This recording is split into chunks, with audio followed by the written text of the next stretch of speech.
Good morning बच्चों, SVM senior secondary school की online classes में आपका स्वागत है। बच्चों आज हमारा टॉपिक है सर्वनाम। ठीक है, सर्वनाम ये हमारा व्याकरण का टॉपिक है। किसका? व्याकरण का।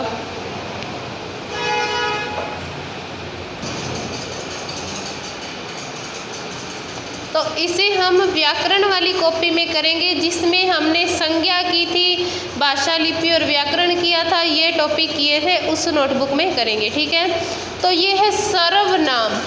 सर्व का अर्थ होता है सबका, और नाम का अर्थ होगा नाम। तो सबका नाम ही क्या है? सर्वनाम। इस बात को समझेंगे कैसे। हमने पढ़ा था संज्ञा। संज्ञा किसे कहते हैं? किसी व्यक्ति, वस्तु, स्थान व भाव के नाम को संज्ञा कहते हैं, यही पढ़ा था। अब सर्वनाम है संज्ञा के स्थान पर काम आने वाले शब्दों को सर्वनाम कहते हैं। जैसे इसको समझेंगे कि राम बाजार जाता है, राम आम खरीदता है, सीता राम की बहन है, सीता बहुत मेहनती लड़की है। ठीक है, ये मैंने वाक्य लिखा। इसमें राम बाजार जाता है, राम आम खरीदता है, सीता राम की बहन है, सीता बहुत मेहनती लड़की है। अब हमने कहा कि संज्ञा के स्थान पर काम आने वाले शब्दों को सर्वनाम कहते हैं। ठीक है, अब जैसे राम बाजार जाता है, राम आम खरीदता है, सीता राम की बहन है, सीता बहुत मेहनती है, तो ये थोड़ा अजीब लग रहा है। तो राम बाजार जाता है, वह आम खरीदता है, सीता राम की बहन है, वो बहुत मेहनती है। तो यहाँ मैंने वह, वो, ये शब्द यूज किए। ये क्या है? सर्वनाम है। ठीक है, तो सर्वनाम की परिभाषा क्या लिखेंगे?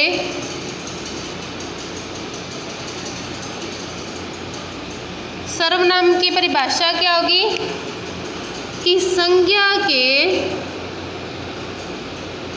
स्थान पर काम आने वाले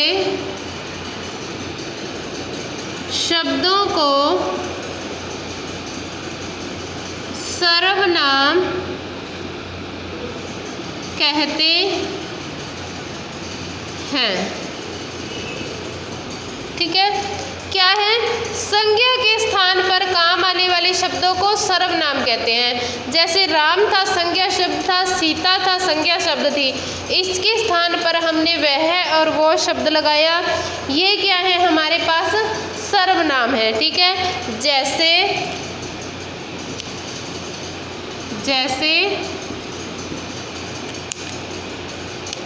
मैं,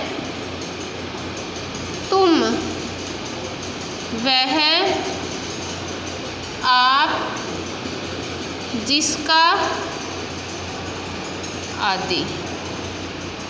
ठीक है, क्या है? संज्ञा के स्थान पर काम आने वाले शब्दों को सर्वनाम कहते हैं। जैसे मैं, तुम, वह, आप, जिसका, आदि। ठीक है, अब है सर्वनाम के भेद। क्या है सर्वनाम के भेद? कि सर्वनाम के कितने भेद होते हैं? तो सर्वनाम के 6 भेद होते हैं। कितने? 6 भेद होते हैं। ठीक है, संज्ञा के कितने भेद थे? संज्ञा के 3 भेद थे, जातिवाचक संज्ञा, व्यक्तिवाचक संज्ञा, भाववाचक संज्ञा। सर्वनाम के कितने भेद होते हैं? 6 भेद होते हैं। कौन कौन से होते हैं? ये लिखेंगे। तो सर्वनाम के कितने भेद होते हैं? 6 भेद होते हैं। ठीक है, सर्वनाम के 6 भेद होते हैं। कौन कौन से लिखेंगे? नंबर 1 है पुरुषवाचक सर्वनाम।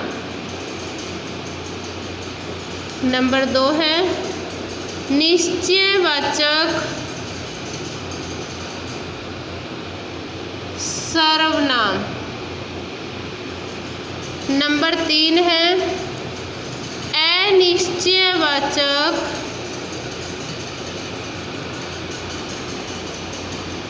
सर्वनाम। नंबर 4 है निजवाचक सर्वनाम। नंबर 5 प्रश्नवाचक सर्वनाम। नंबर 6 है संबंधवाचक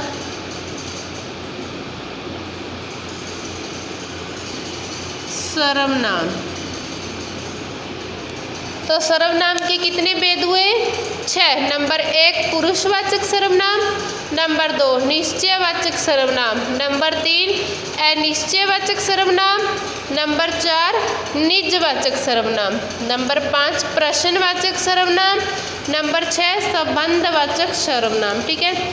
पुरुषवाचक सर्वनाम में जो हम अपने लिए यूज करते हैं, मैं, हम, आप, ये शब्द आते हैं। ठीक है। निश्चयवाचक में जिसका निश्चय ही हो जाए कि यह पेन उसका है, कि यह पेन रमन का है, गगन का है, निश्चय ही हो गया, तो निश्चयवाचक में होगा यह, वह आदि।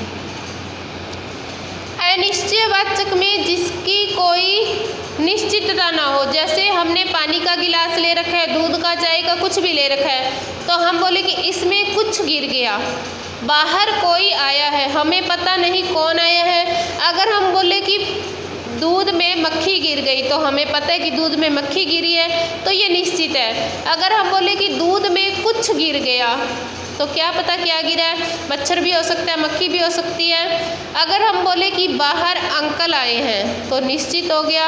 अगर हम बोले कि बाहर कोई आया है, हम जानते नहीं, तो क्या है, वो अनिश्चित है। तो अनिश्चय में आएगा कोई, कुछ आदि। फिर है निजवाचक, जो तुम लोग बोलते ना, मैं अपना काम खुद कर लूँगा, मैं अपने आप चला जाऊँगा, तो इसमें क्या आएगा, अपने आप, स्वयं आदि। फिर है प्रश्नवाचक, किसी से प्रश्न पूछे कि आप कौन हो, आप कहाँ जा रहे हो, कहाँ से आए हो, तो प्रश्न हो गया, तो प्रश्नवाचक सर्वनाम। तो कौन, कहाँ आदि।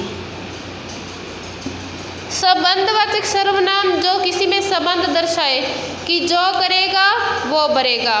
ठीक है। जिसकी लाठी उसकी भैंस, तो जो, सो, जिसकी उसकी। ठीक है। तो हमने पढ़ा सर्वनाम, संज्ञा के स्थान पर काम आने वाले शब्दों को सर्वनाम कहते हैं। काम आना यानी प्रयोग आना, संज्ञा के स्थान पर हम उस शब्द को रख दें जो कि सर्वनाम है, जैसे मैं, आप, वह, कोई, कौन आदि। फिर हमने पढ़ा सर्वनाम के भेद, कितने भेद होते हैं? 6। पुरुषवाचक सर्वनाम, निश्चयवाचक सर्वनाम, अनिश्चयवाचक, निजवाचक, प्रश्नवाचक, संबंधवाचक। तो ये हमारा सर्वनाम कंप्लीट हुआ। इसको आप अपनी व्याकरण की कॉपी में, ग्रामर वाली कॉपी में करोगे, प्रश्न उत्तर वाली कॉपी में नहीं करोगे। ठीक है।